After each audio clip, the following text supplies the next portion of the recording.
It was a typical Tuesday morning at my tech startup in Austin when my phone buzzed with a message that flipped my world upside down. "We're vacationing in Miami with your sister's family. We emptied the joint account." Haha, the words from my parents seared into my mind, their casual cruelty cutting deeper than I could have imagined. I didn't let my fingers tremble as I typed back, "Good luck." Outwardly, I stayed composed, serving coffee to a client with my usual smile. But inside, my thoughts raced. That account wasn't just money. It was my years of savings, the sweat of long nights coding, the sacrifices I made to keep our startup alive, all meant for the family home.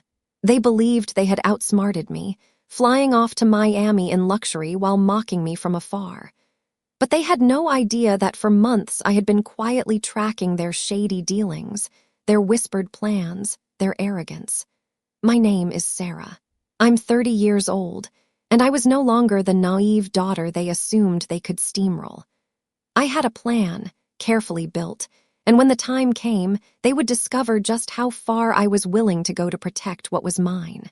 Their Miami dream was already on borrowed time, and I was ready to bring it crashing down. This isn't just my story. It's a question for you. What would you do if your own parents betrayed you like this? Share your thoughts in the comments. I want to hear how you would face a betrayal that cuts this deep. 3 months earlier, I'd noticed things weren't adding up, and what I found would shake me to my core.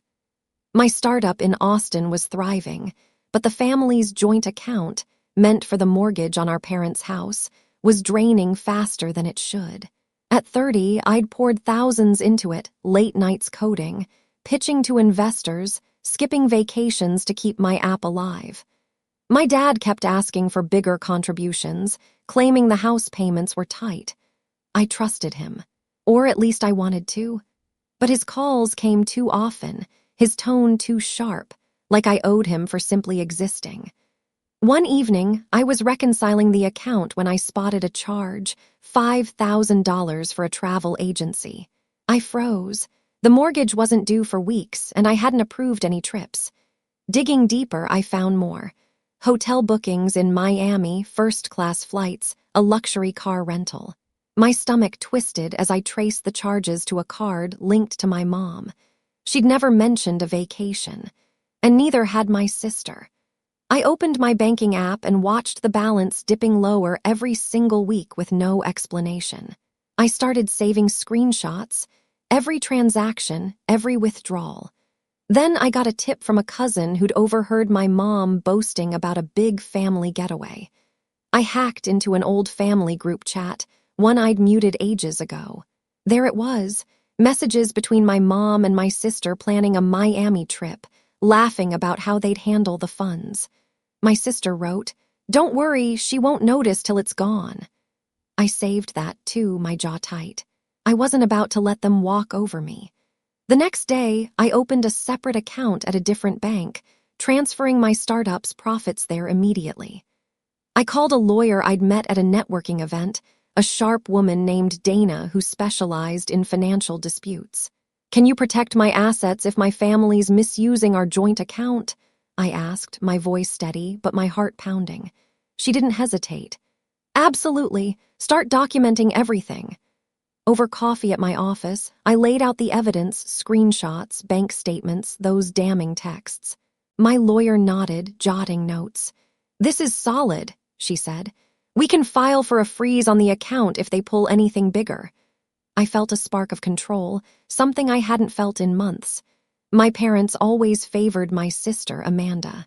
Her wedding, her house, her perfect life got all their praise.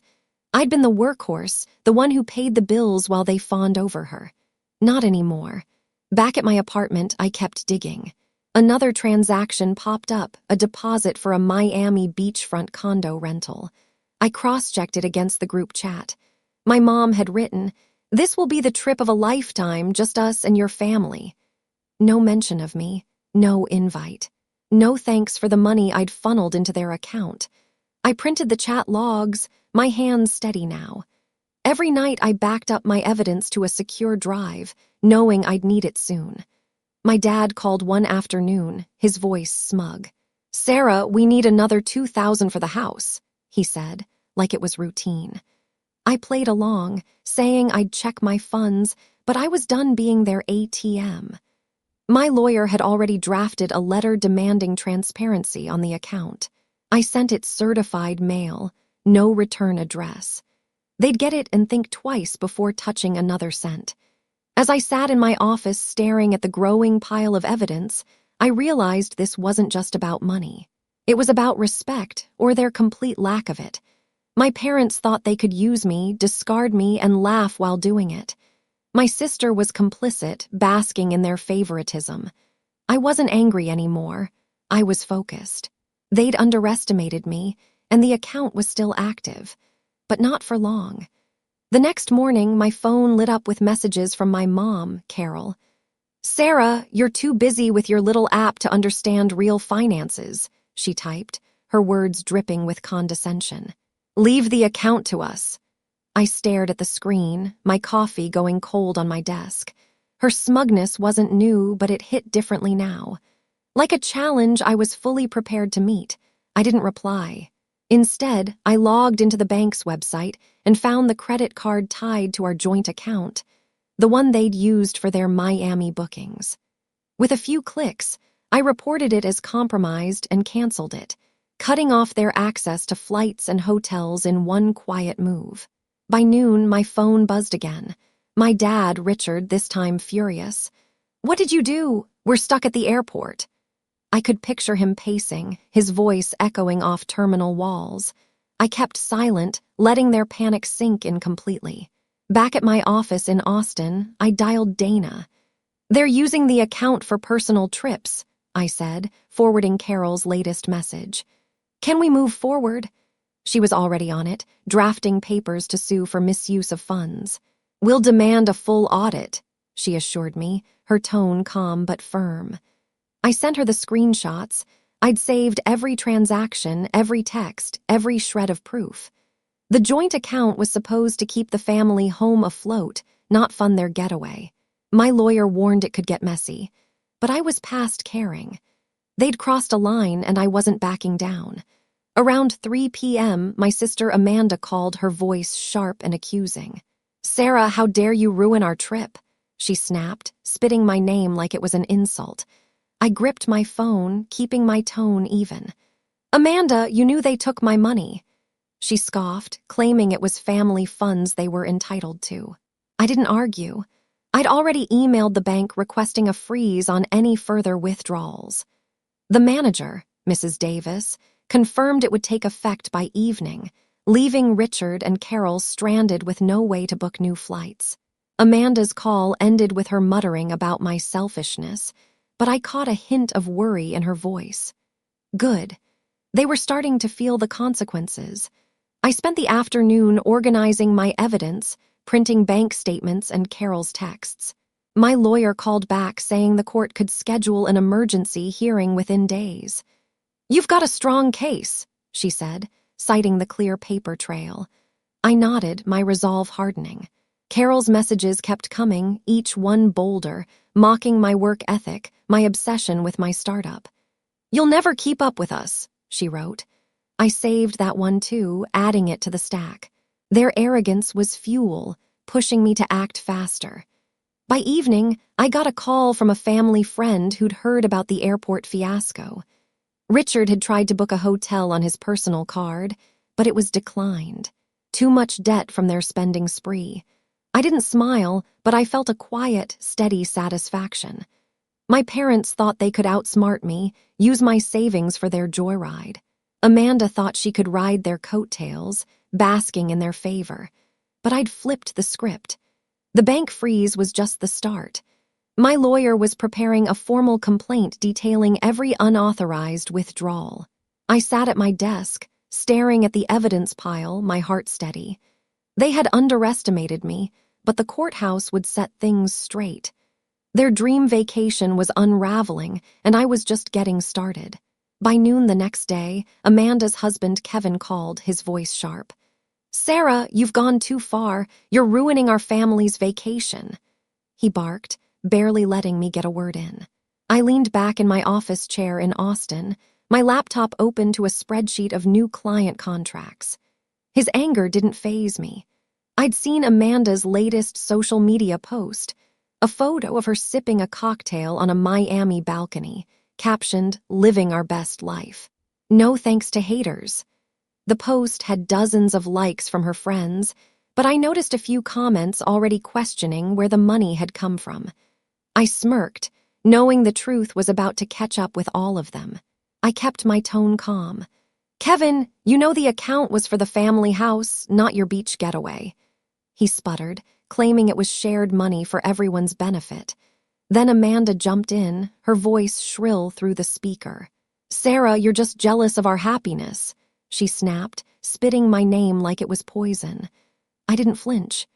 "Amanda, I have proof your parents took my savings without asking," I said, my words deliberate. I emailed them a screenshot, Carol's text from the group chat bragging about the Miami plans. There was a long pause. Then Amanda muttered, "That's not what it looks like." But her voice wavered. She knew I had them cornered. By evening, the story was spreading. A coworker had overheard my call and mentioned it to a friend, who shared it in a local Austin community group chat. Soon, messages poured in from old classmates and neighbors. "Is it true your parents drained your account?" one asked. Another sent, "You don't deserve this, Sarah." I didn't respond publicly, but the support felt like armor. A family friend texted saying she'd seen Amanda's post and thought it was tacky given the circumstances. The tide was turning, and I hadn't even said a single word publicly. I focused on my startup instead. A major client, Mrs. Carter, had just signed a contract for my app to streamline her bakery's orders. She called that afternoon, excited about the demo I'd sent. "This is going to save us thousands," she said, her voice warm. I smiled, jotting down her feedback while checking my email. Another client wanted a meeting, impressed by my recent pitch at a tech fair. My company was gaining traction despite the family chaos. I worked late, tweaking code and answering emails, determined to keep my business moving no matter what was happening at home. Amanda didn't let up. She posted another photo that night, a sunset over the ocean, with a caption about families sticking together. I scrolled through the comments and saw one from a mutual acquaintance. "Didn't you use your sister's money for this?" Amanda's reply was vague, claiming misunderstandings. I saved the screenshot, adding it to my evidence folder. My lawyer had warned me to keep everything, and I wasn't taking chances. I emailed her the new post along with a note. "They're doubling down." She replied quickly, saying it only strengthened our case for the upcoming hearing. The next morning, a neighbor stopped by my office with coffee, saying she'd heard about the Miami mess through the grapevine. "People are talking," she said, shaking her head. "Your parents always bragged about Amanda's perfect life, but this is low." I nodded, keeping my thoughts private. The community's whispers were growing louder, and I knew Richard and Carol were starting to feel the heat. A cousin texted asking if I was okay, saying Amanda had called her trying to spin the story. I didn't reply, but I felt the momentum shifting. My parents and Amanda thought they could paint me as the villain, but the truth was slipping out, and there was nothing they could do to stop it. I kept working, signing another client by noon, a local gym wanting my app for membership tracking. My team was buzzing, unaware of the family drama, but energized by our growth. I sat at my desk, staring at Amanda's latest post, her smug smile fueling my focus. They thought they could shame me into silence, but I was building something bigger than their lies. The community's support was a bonus, but my real strength came from knowing I'd outsmarted them at every turn. The hearing was days away, and I was ready to lay it all bare. That evening, I met my best friend, Jess, at a diner to clear my head. The neon lights buzzed softly as we slid into a booth, and I spilled everything: Amanda's accusations, Kevin's angry call, the community whispers. Jess leaned forward, her eyes fierce. "Sarah, you're stronger than they think," she said, squeezing my hand. "Don't let them drag you down." Her words hit like a lifeline. I'd been carrying the weight of my family's betrayal alone, but Jess's fire reminded me I wasn't invisible. She pushed a plate of fries my way, insisting I eat something. "You're going to win this," she added, her voice completely steady. I nodded, feeling a spark of resolve reignite that I hadn't realized had been slowly dimming. Later that night, my phone rang. It was my Aunt Grace, Carol's younger sister. "Sarah, what's this about you causing trouble for Carol?" she asked, her tone sharp but cautious.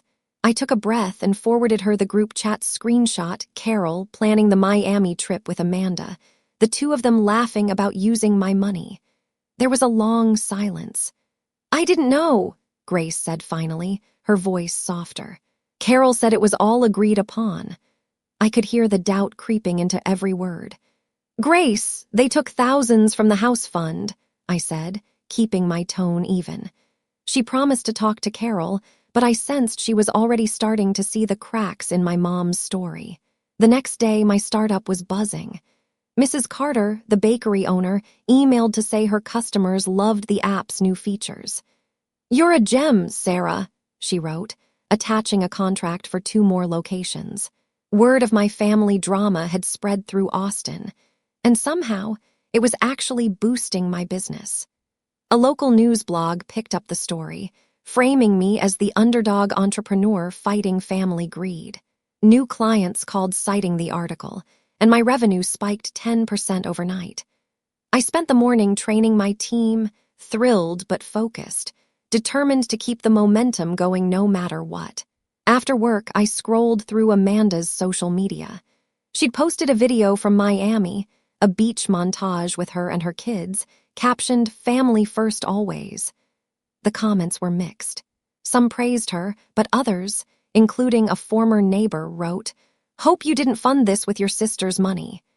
I saved the video and every comment, emailing them to Dana. Every post was another piece of evidence showing Amanda's arrogance while my savings paid for her tan. I found an older post too, a photo of her and Carol shopping for beachwear dated weeks before the trip. I archived it jaw tight, knowing it tied them directly to the unauthorized withdrawals from the very beginning. Jess texted me later, checking in. "You good," she wrote. I sent back a thumbs up, grateful for her steadiness. She'd been the only one to see through my family's facade from the start, always calling out their favoritism toward Amanda, always in my corner without ever being asked. I worked late, organizing my evidence folder. Screenshots, bank statements, now Amanda's posts. My lawyer emailed saying the new social media evidence strengthened our case even further. "They're digging their own grave," she wrote. I felt a quiet confidence settle over me. The hearing was close, and I was more than ready to face them in that courtroom.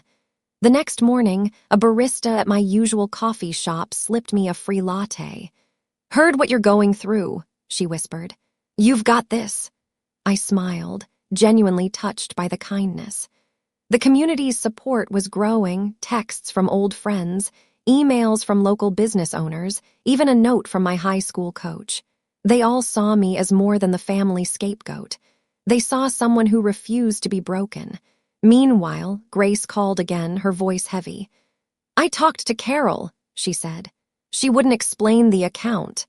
Her hesitation told me everything. She was leaning my way. My parents and Amanda thought they could spin the narrative, but the truth was breaking through, one ally at a time. Monday morning, I walked into the Austin courthouse with Dana.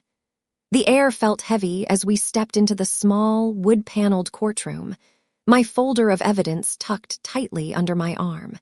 Dana, sharp in her navy suit, gave me a confident nod. Across the room, Richard and Carol sat stiffly, avoiding my gaze. Amanda was there too, arms crossed, glaring at me from the bench. I took a deep breath and sat down. My pulse was steady. I'd been waiting for this moment for months, and I was completely ready. Dana stood first, her voice clear and composed. "Your Honor, my client, Sarah Mitchell, has evidence that Richard and Carol Mitchell misused funds from a joint account intended for family property maintenance." She handed the judge a stack of documents, bank statements showing thousands withdrawn, screenshots of Carol's texts planning the Miami trip, and Amanda's social media posts flaunting the vacation for the world to see. I watched the judge's face, calm but focused, as he flipped through the pages one by one. Dana pointed to a specific text from Carol. "We'll use the house fund. Sarah won't notice." The room felt smaller, those words echoing in my ears just like the night I'd first read them. Richard stood to speak, his voice gruff. "This was a family account," he insisted. "We had every right to use it for a family trip." Carol nodded, adding, "Sarah agreed to contribute. She's just overreacting." Their lawyer fumbled through papers, claiming the withdrawals were misunderstood. I clenched my fists under the table and said nothing. Dana had this. My lawyer countered, presenting the signed agreement that the account was for the family home, not personal expenses. The judge raised an eyebrow, clearly unimpressed. Then Amanda couldn't stay quiet. She stood, her voice sharp. "Sarah's just trying to tear us apart," she snapped, pointing directly at me. "She's always been jealous of our family." The judge banged his gavel, warning her to sit. I met her glare, my heart completely steady. "Amanda, you knew they took my savings," I said, my voice calm but firm. The courtroom hushed. Not a single person moved. Dana slid another document to the judge, Amanda's beach video, captioned with boasts about their family-first vacation, alongside comments already questioning the money's source. The judge's expression hardened as he read through the thread. The hearing stretched on with Dana dismantling their excuses piece by piece. She showed a timeline of withdrawals, each one matching the exact dates of their Miami bookings. Richard tried to interrupt, claiming it was for the family's benefit. The judge cut him off. "Mr. Mitchell, the evidence suggests otherwise," he said, his tone final. Carol's face went pale. Amanda shifted uncomfortably in her seat, and I felt it, the quiet, absolute thrill of the truth being completely undeniable. After a brief recess, the judge returned with his ruling. "The evidence clearly shows misuse of funds from the joint account," he declared. "All assets linked to this account are frozen effective immediately, pending a full financial audit." He turned directly to Richard and Carol. "You are ordered to repay the withdrawn funds, $7,000, to Sarah Mitchell within 24 hours or face further penalties." The courtroom buzzed. Amanda gasped, whispering to Carol. But I kept my eyes on the judge. His gavel fell. It was done. As we left the courtroom, Richard muttered something under his breath. I didn't catch it and didn't need to. Carol grabbed Amanda's arm, pulling her toward their lawyer, who looked completely defeated. I walked out with Dana, the weight of the folder lighter than it had felt in months. She squeezed my shoulder. "You did well, Sarah. This is a strong start." I nodded, my mind already on the next steps. The community had rallied behind me. Now the court had too. Richard and Carol's arrogance had crumbled, and Amanda's outburst in that courtroom had only made them look worse. The fight wasn't over, but I was ready for whatever came next. A week later, whispers about my parents' situation reached my office. I overheard my team murmuring about a "for sale" sign on Richard's prized vintage car parked outside their house. A neighbor texted me a photo of the sign, adding, "They're scrambling." I sat at my desk, staring at the image. Richard and Carol had also sold Carol's diamond necklace. According to gossip from a local jeweler, the court's order to repay $7,000 had hit them harder than they'd ever expected. Their reputation, once polished in Austin's social circles, was unraveling fast. Friends who once admired their lavish dinner parties now whispered about their greed at community gatherings. Amanda and Kevin weren't faring much better. A client of my startup who knew Kevin's real estate firm mentioned he'd lost a major deal. "No one trusts him after the court thing," she said over coffee. Amanda had stopped posting on social media entirely, her usual stream of perfect family photos gone completely silent. I heard from a cousin that their mortgage payments were late. their lifestyle crumbling under the full weight of their own choices. Amanda's attempt to paint me as the villain had backfired spectacularly, and Kevin's business was paying the price right alongside hers. I didn't gloat, but I felt a steady, quiet calm, the kind that comes from knowing actions have real consequences. That afternoon, Grace called. "Sarah, I was wrong about Carol," she said, her voice heavy with genuine regret. "I shouldn't have taken her side without knowing the truth." She'd posted a public apology on her social media, a short note admitting she'd misjudged the situation. I read it on my phone, surprised but relieved. "Grace, I appreciate that," I replied, keeping my tone neutral. Her words didn't erase the hurt, but they were a step toward something that felt like justice. The community took notice. Comments under her post praised my strength, calling me an inspiration for standing up. My startup, meanwhile, was soaring. A local newspaper ran a feature on my app headlined, "Austin Entrepreneur Fights Family Betrayal, Builds Tech Success."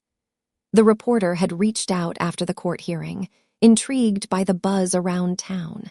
I gave a brief interview focusing on my company's growth, not the drama. The article brought a flood of new clients, restaurants, retail shops, even a car dealership wanting my software. My revenue jumped another 15%, and my team worked overtime to handle the demand. I spent evenings training new hires, my office alive with energy, a stark contrast to my family's quiet, steady downfall. I walked past Richard and Carol's house one evening, noticing the faded lawn where their car once gleamed. A neighbor waved, saying, "They don't come to neighborhood events anymore." I nodded, keeping my thoughts private. The community's shift was unmistakable now. People who once fawned over my parents now sided with me, quietly but firmly. A local business owner emailed offering a partnership after reading the article. "Your grit is impressive," he wrote. I saved the message, a reminder that my work had always been bigger than their betrayal. Amanda texted me once a curt, bitter message. "You've ruined us." I didn't respond. Her words were hollow, a last, desperate attempt to shift blame onto me. I forwarded the text to Dana, who was preparing for the final audit of the joint account. She'd warned me Richard and Carol might try to dodge the repayment, but their sold assets suggested they were complying. I kept my focus on my company, signing a contract with a fitness chain expanding across Texas. My team celebrated with pizza in the break room, proud of what we'd built. I sat at my desk, and for the first time in what felt like a very long time, I felt completely at peace.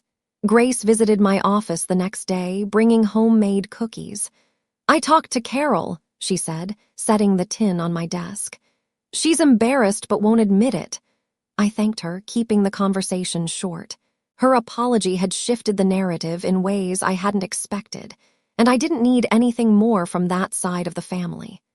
The community's support, the newspaper feature, and my company's success were more than enough.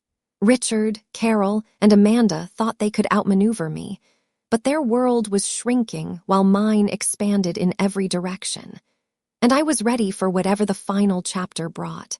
2 years later, I stood at the launch of my company's new app. The Austin Convention Center buzzed with investors, clients, and local reporters, all there to witness my startup's latest milestone. My team had worked tirelessly, and now our software powered businesses across Texas. I hadn't spoken to Richard, Carol, or Amanda since the court ruling. I'd blocked their numbers, deleted their emails, and built a life completely free of their betrayal. The choice hadn't been easy, but it had been necessary. My peace was worth more than their excuses. Austin had crowned my company a success story. Articles called me a local hero, highlighting how I'd turned family drama into fuel for real, lasting growth. My revenue had tripled, and we'd opened a second office downtown. I walked the stage that evening, thanking my team, my voice steady under the bright lights. The crowd's applause washed over the past, a reminder that I'd built something far bigger than their lies. Richard and Carol were shadows now. A cousin told me they'd moved to a smaller apartment, their social circle completely gone. Family gatherings moved on without them. Their names were barely mentioned anymore. They'd sold more assets to settle debts, their pride eroded down to almost nothing. Amanda reached out once, sending a letter begging for forgiveness. "Sarah, I didn't mean to hurt you," she wrote. I read every word. Then I tossed it in the shredder. Her words were too late and too hollow. I'd given her real chances, and she'd chosen greed every single time. Jess joined me at the launch, her excitement completely contagious. "We're pitching a new AI feature next month," she said, grinning over a glass of wine. She'd become my business partner, her tech skills sharpening our edge in ways I hadn't predicted. We brainstormed late into the night, sketching out ideas for our next project together. Her presence grounded me the way it always had, a steady, genuine reminder of what real loyalty actually looks like. We didn't dwell on the past. Our eyes were entirely on what came next. Looking back, I learned to protect what's mine, my money, my trust, my energy, my future. My gut had warned me about my family's intentions long before I had the proof, and I wish I'd listened sooner. Their betrayal taught me to stand alone when I had to build my own path without relying on people who had already shown me exactly who they were. I turned their chaos into my strength. I turned their mockery into my motivation. And I turned what should have broken me into the foundation of everything I built. That was my victory, not the court ruling, not the $7,000 repayment, not their crumbling reputation. The victory was standing in that convention center, surrounded by people who genuinely believed in me, knowing I had made it to the other side, completely intact.